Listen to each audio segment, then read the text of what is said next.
केंद्रीय सामाजिक न्याय मंत्री रामदास आठवले यांनी बोरिवली पूर्वेतील संजय गांधी राष्ट्रीय उद्यानातून सिम्बा नावाच्या बिबट्याला वर्षभरासाठी दत्तक घेतले। 6 वर्षापासून केंद्रीय मंत्री रामदास आठवले यांचा मुलगा जीत याच्यासाठी बिबट्याला दत्तक घेतले आहे। यावेळीही तो आपल्या कामगारासह बचाव केंद्रात गेला आणि दत्तक घेतले। तर आज या ठिकाणी राजीव गांधी नॅशनल पार्क ही अत्यंत मोठी असणारी अशा पद्धतीची ही पार्क आहे आणि देशामध्ये सर्वात मोठी असणारी अशा पद्धतीची ते नॅशनल पार्क आहे।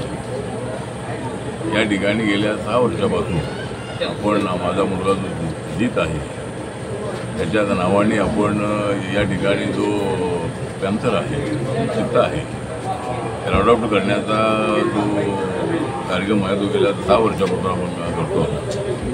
प्रत्येक वर्षाला आपण 1,20,000 रुपये जे त्यांचे वर्षभराचा सध्याचा जो पैसा आहे पैसे आम्ही भरत असतो आणि प्राण्यांना आपण जीवदान दिलं पाहिजे, प्राण्यांना आपण सांभाळलं पाहिजे। प्राणी संग्रहालय जे आहे हे प्राणीचं संग्रहालय अत्यंत जंगल जे आहे ते अत्यंत उत्कृष्ट असं आहे।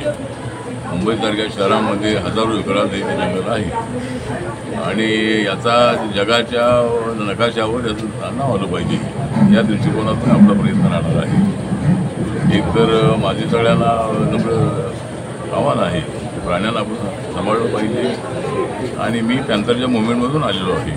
पॅन्थर हा जो प्राणी आहे या कुणावर अन्याय करत नाही, पण त्याच्यावर जर कोणी अन्याय करण्याचा प्रयत्न केला तर तो त्याचा प्रतिकार करण्याचा प्रयत्न करत असतो। स्वभाव त्या प्राण्याचा आहे। त्यामुळं दलित पॅन्थरची मुवमेंट आहे त्या मुवमेंटमधून मी आलेलो आहे। त्यामुळे पॅन्थरबद्दल चित्त्याबद्दल आपल्याला नेहमी अट्रॅक्शन राहिलेलं आहे। आमच्या शिंबॉलवरती पॅन्थरचा जो फोटो आहे तो नेहमीच आमच्या त्या पॅन्थरच्या काळामध्ये असायचा। त्यामुळं आपण पॅन्थरला अडॉप्ट केलेलं आहे आणि या ठिकाणी प्रत्येक वर्षात आम्ही येतो आणि मल्लिकार्जुन जिथे वरिष्ठ अधिकारी आहे त्यांच्यासोबत आमची चर्चा होते।